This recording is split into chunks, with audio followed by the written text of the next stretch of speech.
Hello, welcome back to the channel. This is going to continue some of our, Celtic, Irish storytelling information for the month of March. This is going to be the Enchanting Fairies of Celtic Lore. It looks like this is like a short piece that originally aired on PBS. So we'll take a look at that and see what it has to say. Fairies are everywhere and seem to get into pretty much everything. They can be tricksters or guardians, jealous or benevolent. Some of the oldest fairies of the land are the fae folk of Irish, Welsh, and Scottish Celtic traditions. These fairies of Celtic traditions trace their origin back to an ancient race of otherworldly royalty, the Tuatha De Danann. As fairy nobility, the Tuatha De Danann were alternatively seen as gods, monsters, demons, and even the real ancient inhabitants of Ireland. But where did the Tuatha De Danann come from? And how do they become the ancestors of Ireland's fairies? I'm Dr. Emily Zarka, and this is Monstrum. In Gaelic, the Tuatha De Danann roughly translates to people or nation of the goddess Danu. According to Irish folklorist W.B. Yeats' influential folklore collection, Tuatha De Danann were trooping fairies, fallen angels who were not good enough to be saved nor bad enough to be lost. They played games, held funerals, and loved music and dance. Although they are known for their duplicitous nature towards humans, willing to help or hurt in seemingly equal measure. They're essentially royal warrior fairy gods that shapeshift into whatever form they wish. The Tuatha De Danann may or may not be deities in ancient Celtic spiritual practices, but they are certainly godlike. Not only because of their preternatural beauty, as shapeshifters they can appear as human-like creatures with yellowed and wizened faces. But their exceptional skills in everything from art to smithery, magic to poetry set them apart. They are also called the ever-living ones, which suggests their immortality. Shawnee undoubtedly related tales of the mysterious beings in oral tradition before they appeared in written texts, likely in regard to existing beliefs in druid power and supernatural magic. But when Christianity arrived in Ireland, this ancient race of godlike beings had to be conquered, made less powerful than the Christian God by turning them into more folkloric figures, although the church seemed confused about exactly how to do that. For instance, the first written mention of the creatures appearing in the Book of Armagh in the 9th century refers to the Tuatha De Danann as the gods of the earth. They are said to have descended from heaven on great clouds, cast out for their knowledge. Yet in the 10th century, Christian scribes like Ichyd Ua Flynn began to question what he called phantoms, unsure if they were of demonic or human origins. Another century later, we find the first written recording of the mythological origins of the Tuatha De Danann in the anonymous 11th century CE text Book of Invasions. The text collects the so-called history of Ireland and what we would now refer to as euhemerism, which is basically interpreting myths as real historical events. I'm going to do my best here, but the mythology is really complicated, so bear with me. This is only a snippet of the whole story, so maybe we'll explore more of it in our sister show, Fate and Fabled. Get ready to take notes. According to the myth, the Tuatha De Danann arrived on a distant western mountain in Ireland. In some stories, they disembarked from dark clouds so large they caused a 3-day eclipse. In other versions, they approached the spot by sea before burning their ships on land in a fire so great its smoke caused the eclipse. Either way, when the Tuatha De Danann arrived in Ireland, they found it already inhabited. Occupying the land were the Firbolg, humans once enslaved in Greece, and the Fomorians, a supernatural race considered destructive deities or demonic bandits. Take your pick. Of course, a great battle ensued. The ungodly powerful Tuatha De Danann were victorious, and under their rule came a time of peace and prosperity, in part because they intermarried with the other preternatural races on the island. They ruled for 169 years, until the mortal Milesians arrived. Even with their magic, the Tuatha De Danann could not defeat these humans. After the conflict, the surface of Ireland went to the mortals, the underground or otherworld to the ever-living ones. The surviving Tuatha De Danann fled to their new home through ancient hills, barrows, and burial mounds called Sheed. These spaces are said to be doorways for dead souls and the Fae alike.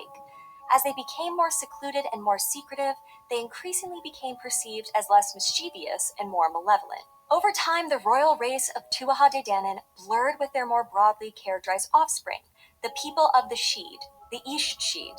These more generalized fairy folk are commonly called just the Sheed, a shorthand referring to the earthen mounds the Tuatha De Danann and their descendants used to transport between worlds. As Christianity grew, it's thought that the belief in the Ish Sheed moved further and further away from their ancestors, the Tuatha De Danann. Eventually, some even became taxonomized into different subspecies or populations of fairies, like the leprechaun, the puka, and the dullahan, to name a few.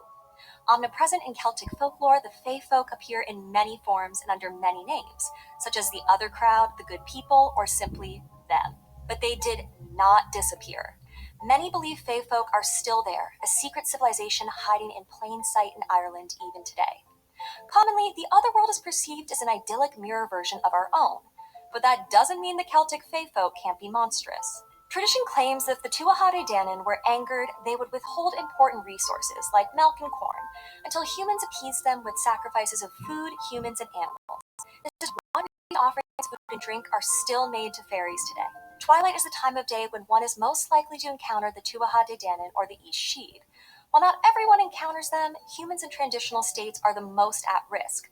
Pregnant women and their babies, nursing mothers, those starting puberty, and the sick. The Ishid also happen to be rather fond of what we would think of as kidnapping. Horses, wildlife, livestock, humans. The good people are known to carry off lives from the human world. Sometimes they even switch in a replacement of their own. When humans are swapped, they are said to be replaced by a changeling. Weak, sickly fairies that look identical to the humans they replaced, thanks to those ancestral shapeshifting powers. While cruel and even violent, they also have a sense of justice and can be incredibly helpful to humans. To quote Yeats again, they are good to the good and evil to the evil. Like in The Storyteller at Fault. A human king storyteller encounters what appears to be a lanky old beggarman with a wooden leg in his garden. The strange old man offers to play a dice game with the storyteller, who agrees to a wager of 100 pieces of gold. The storyteller loses and loses again and again, his wagers becoming more dramatic. From his horses to his hounds and eventually even his wife, he loses everything.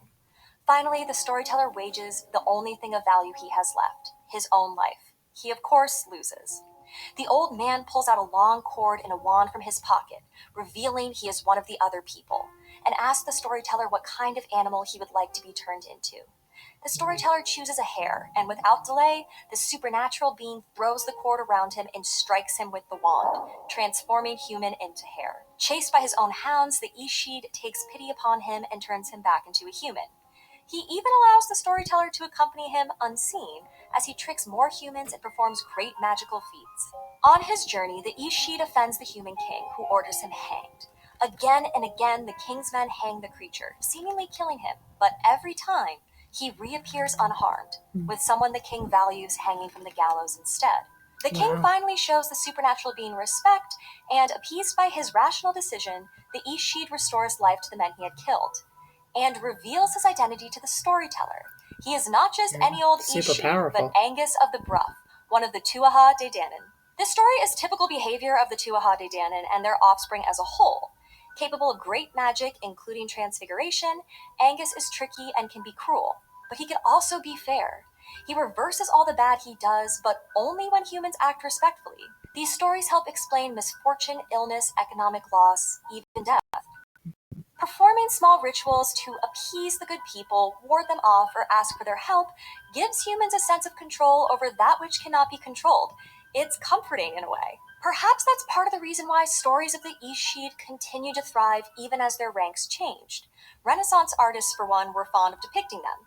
And in the late 19th and early 20th centuries, the Irish Renaissance or Celtic Revival meant that many of the older tales were finally written down. Irish folklore collectors like Yeats, Thomas Crofton Crocker, Lady Gregory, and Jeremiah Curtin preserved fairy stories and other tales of the supernatural in print, making it possible for greater circulation of the narratives. Just look at all the fairy stories out there even now. True. Today, while fewer and fewer Irish people will claim they believe in fairies, many still know of the superstitions and stories of the Ishid and the ancient Tuatha De Danann. Oral storytelling through narrative and song was, and still is, crucial to Irish culture. Go to any good pub in Ireland, and that will become apparent very quickly. While the magical, supernatural fae folk seem best suited for the pages of your favorite fantasy novel, they are still undoubtedly a very real part of Irish history. All right, interesting. Yeah, they're a belief, a mythological belief, like any other mythological belief. The stories can be quite interesting. They can be heroic. They can be funny. Um, a lot of the artwork surrounding, the fair folk, can be beautiful. a lot of people are still enchanted with them today. They have a lot of fantasy novels and what have you. They'll have fairies or something to that effect, in them. So it's still something that enchants people today. So it's interesting. All right. Well, I thank you again for coming to join me for another video, and I hope to see you again on the next video. Please feel free to leave a comment if you have something to add, if something that you're familiar with, if you've read any of these stories, you have a love of them, whatever. Please feel free to comment, and if you want to add a thumbs up to the video, maybe consider subscribing. That would be appreciated. Thank you very much.